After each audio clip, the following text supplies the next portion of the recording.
People were starting to say it's an East Coast, West Coast rivalry because it was people that's trying to make money. It was true people trying to make careers, it was people trying to get famous, and Tupac's a legend. Like I said, Tupac wasn't born, he was sent to us. It took place shortly after lights out. The interval between Suge Knight's cell door creaking open and the buzz of the electronic lock was half a second too long. Nobody made a move. No guard in sight. Not a warning. Then chaos ensued. Shadows swept. With swift, brutal force yelling and being hushed by the collision of steel and flesh. Suge lay there, bruised, bloodied, and hardly awake after it was ended. Lips split, bones snapped. However, the whole narrative was revealed by the missing. Sound in the strange quiet that ensued? The cameras. Nothing had been captured by them. Named Diddy 77 times in court documents related to Tupac's. We are discussing a man who is kept in one of the state's most guarded prison wings. In what jail officials are describing as an isolated occurrence, Suge Knight, the creator of Death Row Records and the mastermind behind West Coast domination, in the 1990s was attacked. Insiders, however, don't believe it. Not when there was a fortuitous malfunction in the monitoring system, not when there was corruption in the playback file, not with a mop bucket in front of this single operational camera. It wasn't a fight. This was theater, a heartless performance that was meant to appear chaotic. Additionally, the cast is yet unidentified and uncontrolled. The truth is that Suge is more than just a prisoner. He is a living repository of the darkest secrets in hip-hop. Additionally, he has begun speaking lately. Knight has been stirring things up like he has nothing left to lose, from his jail podcast to his phone conversations with reporters, revealing information that the majority of the industry would want to keep secret. Deals, names, treachery, and something far worse. There are facts that suggest a group of powerful people whose influence is so strong that Suge could have come dangerously close to starting a fight. After his most recent surprise, the rumors became louder. According to Suge, Shocker, the martyr, the icon, the emblem of rebellion, really pleaded to be released, not to be rescued, not to endure the pain and gunshot wounds. Knight claims that Shocker uttered the words, "I'll go back," before he shoots. According to Suge, such remarks were made when a Feni Shocker pack was in the hospital, and her own mother respected that request. Furthermore, after her kid fell away for the first time, she reportedly told the physicians not to try to resuscitate him. That type of disclosure distorts history and destroys traditions. Only man currently facing charges in the case, Dwayne Keefe D. Davis, claims that Sean Combs, also known as Diddy, paid for a hit on Tupac. Heard outrageous rumors in the past? He is alive in Cuban ideas, and we have experienced holograms. However, the sole man in Shocker's automobile that night in Las Vegas said this. Furthermore, if Sue is speaking the truth, the issue becomes who allowed it to stick rather than who fired the gun. Afeni was adored and revered, and she was ferociously protective. What if Suge's story indicates something more calculating, though? A choice made out of resignation, or worse, coercion rather, than love, who benefited from Shocker's quiet. Now Davis is fighting for bail ahead of his trial, which he has pleaded not guilty for. Jug maintains that Shocker wasn't the only person who feared going back to jail. He claims that the thought of being imprisoned once more after being so near to freedom, authority, and a prophetic legacy was the only thing that destroyed Pax. Others, however, aren't so certain. According to former death row co-workers, Suge is attempting to change the story, place the responsibility on the system, and divert attention. However, Pac's legal issues that day do fit the time frame, the atmosphere, and the desperation. There were reports of treachery circling like vultures, tensions with the East Coast increasing, a brawl at the MGM Grand, and potential charges coming. At this juncture, the atmosphere becomes increasingly tense. Suge is connecting Shocker's last intentions to the larger power system rather than merely resurrecting them. He has been getting closer to publicly denouncing the business for planning hits, concealing evidence, and stifling criticism on his podcast. Collect Call. He stated unequivocally in one episode that Diddy ought to go to jail for Shacker's demise. He also made a suggestion that Dre had bribed someone to have him removed. Knight also didn't mince words when questioned about the trial. He said that Diddy was really a symptom of a far more serious illness. Yes. He hated every bit of it. I remember one time, he was like, who did you grow up listening to? I'm like, Tupac. I ain't mentioned Biggie. That nigga ain't even talk to me for like 4 days after that. Everything with Pac, like, you couldn't say Pac was anything better than Biggie. You can't put them in the same realm or nothing. It was all about Biggie. Which raises the actual query. Was Suge's assault revenge for disparaging these hip-hop icons? Or was it proactive damage control by others he hasn't yet identified? Not to be forgotten, this individual also claimed that he was previously shown canceled payments connected to a murder-for-hire scheme. He is after Diddy, Afeni, and even Dre. Nobody else would dare say those names out loud, but he has. Abruptly, he finds himself in a facility where even toothpaste is monitored and recorded. According to those familiar with the case, Suge recently requested a fresh hearing in an attempt to get his 28-year sentence overturned. The court turned it down. However, freedom might not have been the aim. It may have been exposure. Because there were claims in that petition that the system undermined him and that his own legal team railroaded him. Because prior to accepting the agreement that landed him in jail, he was essentially incommunicado. The entire situation was deemed startling and immoral by one lawyer. Someone else cautioned the public that anyone may experience the same thing that occurred to Suge. And that was to destroy East Coast rap. And what I mean by that, and I know people gonna like, yo, Gene is out of his mind and everything like that. Check this out, brother. Senna is back in the prison system while all of this is happening in the public view. Everything is silent. No official statement from his attackers. No transfers, no motives, just bruises instead of names, and silent. Furthermore, every time he speaks on the prison phone, an extra, they pull the thread. Another old resentment opens once more. Another ghost starts. Whispering. Puffy is aware that the information in his podcast wasn't goodbye, he said. His quips served as a clue as to Combs' safety while inside. Shade, wasn't it? It was an experience. Suge now understands that every sentence may be his final words. Because Knight's name has arrived. Please remember, at least 50 times throughout, Diddy's ongoing human trafficking trial. Some claim he's relishing the attention once more, laying the foundation. Some say, regardless, his attacks against Combs are not limited to private settings. They have a strategy. Linked by hostility. That dates back decades.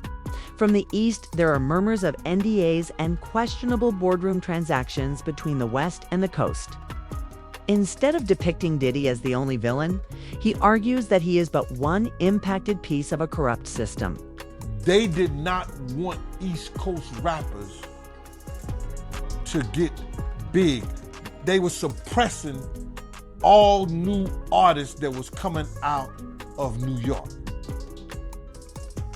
Jay and Diddy was doing that. And now, Suge Knight may be running out of time to speak, now that his own body has been shattered in a situation that seems more and more like a hit with each new detail. However, he has never been deterred by that, made him more vocal. He's not only portraying himself as the antagonist, he is slowly becoming a martyr. As the very industry he helped create tightens the news. The power-hungry tycoon who once destroyed rivals with a phone call is now portrayed as a prophet, yelling into the storm.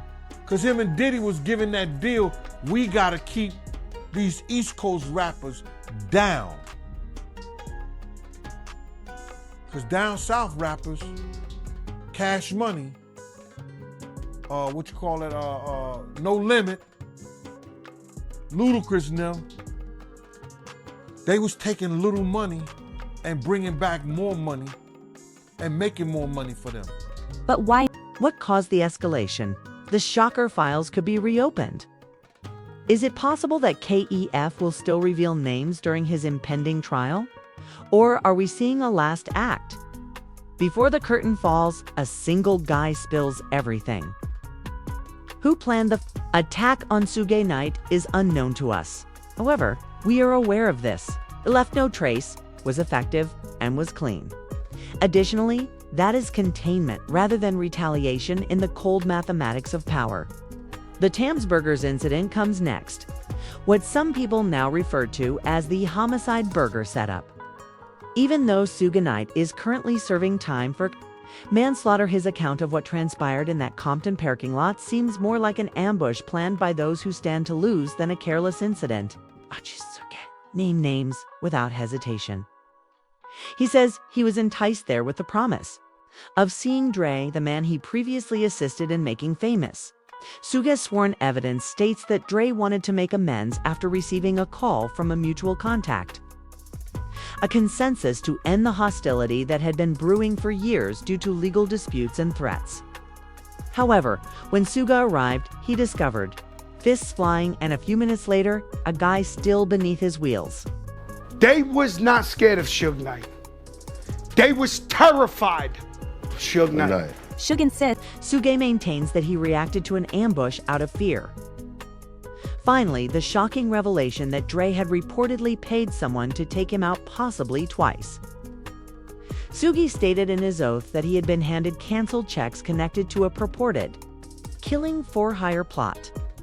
I was told that he had paid some guys to harm me, he said in court. Now, think about it for a moment. Even a small portion of it is accurate. The Tams event was more than simply a tragedy. 'Twas a trap. A high-stakes power maneuver that was filmed a few blocks from the straight out of Compton location and conducted in broad daylight with plausible deniability. It's the same film that initially rekindled the Drake conflict. Everything comes full circle to that day in the production office. Suge appeared, they turned him away. Someone gave him a call back a few minutes later. They're attempting to look after you, Suge said. He was informed by the caller that Dre's going to come by. Rather, Suge gunned the engine of vehicle glass, was damaged, slown through fists, and he received a bone. It's simple to portray this as a rash choice made by a man with a violent background. Suge, however, presents it differently. A plot, a concerted attack by those who wanted him imprisoned or executed. Out of the picture anyway? So I'm outside my office, my assistant comes up and says, Suge Knight wants to speak to you from jail. I said, who? He said, Suge Knight. The Suge? Yes. Gotta be kidding me, no. And we can't. Furthermore, the same storyline that Dre planned mayhem from a distance while keeping his own hands clean continues coming up. Suge said that after being struck 7 times at a pre-VMA party in 2014, officials informed him that Dre was responsible for the nightclub shooting. He said that checks were shown to him. Once more, records, canceled checks, and evidence that has never been shown in court but is continuously discussed behind closed doors. Could the conflict between these two giants have gotten so out of hand that it turned into something more sinister, something much more systematic? Loose ends have never been treated kindly by the industry, and despite all of his weapons, Suge has progressively reduced himself to nothing more than a sparking wire hanging in the dark. He continues to draw back the curtain even from a jail. Not just on Diddy or Dre, but on the machine as a whole. He previously stated that Puffy didn't come up with such concepts by himself. He is criticizing a culture that has flourished for many years on secrecy, fear, and unspoken agreements. And he isn't complying anymore. This gets us to the ashes, which are still a weird sight. Suge told People magazine that his closest friends embraced him following Shocker's death. He was smoked by them. He described it as a symbolic ritual, a means of preserving a piece of him inside them forever. Even though it seems like an urban legend, individuals with knowledge of the death penalty camp attested to the fact that something involving Shocker's bones did occur that evening. A circle was formed, a bag was handed around, or a moment was too chaotic or holy to ever be documented officially. It wasn't just strange, though. It was grief reframed via pain, loyalty, and myth. I'm not the guy who's here for Puffy's downfall, but I am the guy who supports the victims who got victimized, right? We seldom discuss how celebrity affects grief. Shocker was more than simply their brother. Their movement was him. Not only did they lose a buddy when he left, but they also lost the jewel in the crown of their empire. Thus, they resorted to memory, smoke, ritual, and symbolism. Suge said that he wasn't involved, but he could understand their motivation. You cling to whatever you can, even if it means using fire, when everything seems to have been taken away.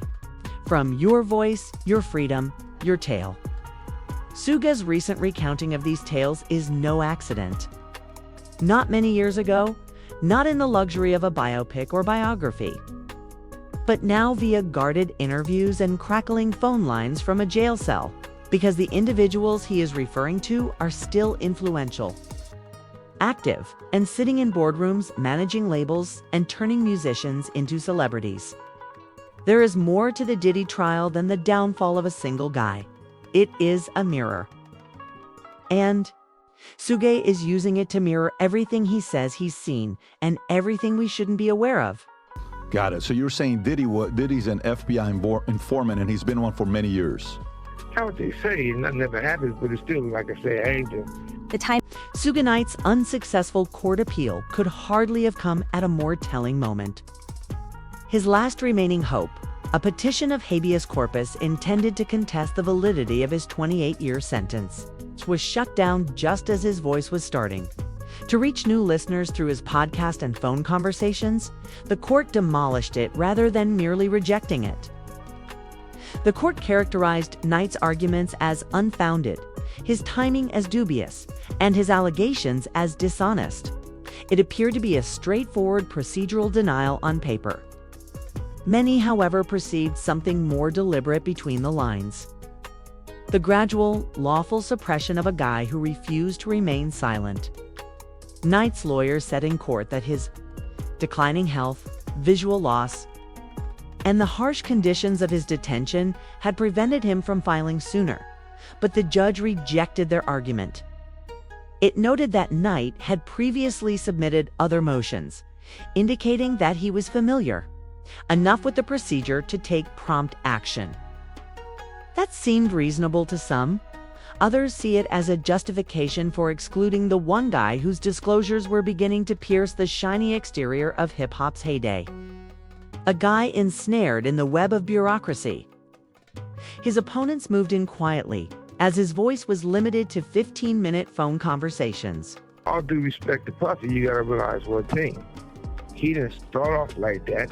I'm quite sure somebody taught him that, and that's more deep in the industry.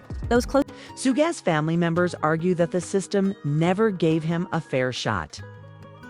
They claim that his own defense lawyer was not ready to go to trial, that his plea agreement was forced, and that important evidence, such as the larger context of the Tams Burgers incident, was never thoroughly examined. However, his attempt to rectify those purported injustices has now been deemed invalid. It appears to be justice was served from the outside. It seems to be a slow-motion eraser from the inside, the equivalent of cutting off a guy who still has stories to tell in terms of the law. Furthermore, it doesn't go to the walls of the court. Suge has frequently talked about being confined in almost complete seclusion, with little access to legal representation and strong limitations on his communication. He asserts that the circumstances had nothing to do with safety. Keeping him out of reach and unheard was the goal of confinement. Furthermore, that type of therapy begins to resemble preventive more than procedure in a society where keeping quiet is safer than speaking the truth.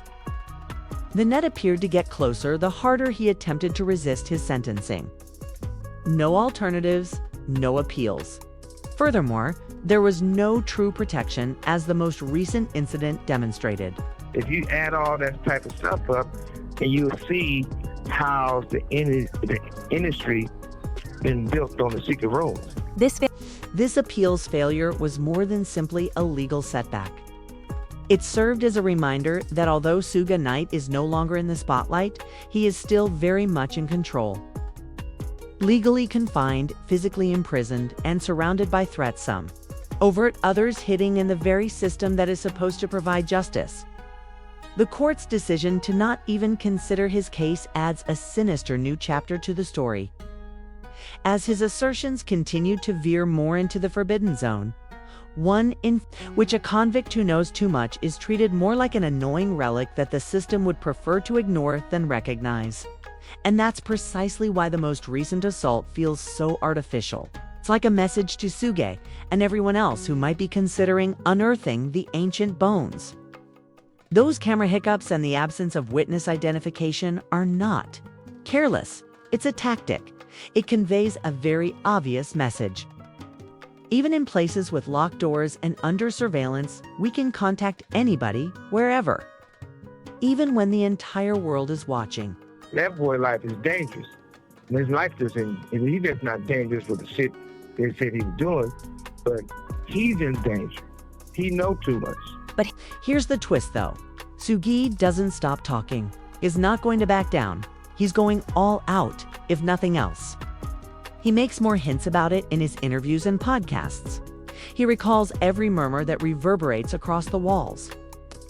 From Dre's purported dealings to street politics, from label politics to what transpired the night Shocker passed away. Suge's voice continues to reverberate, regardless of whether it is reality, fiction, or something else entirely. Perhaps that's what frightens them the most. What comes next, then?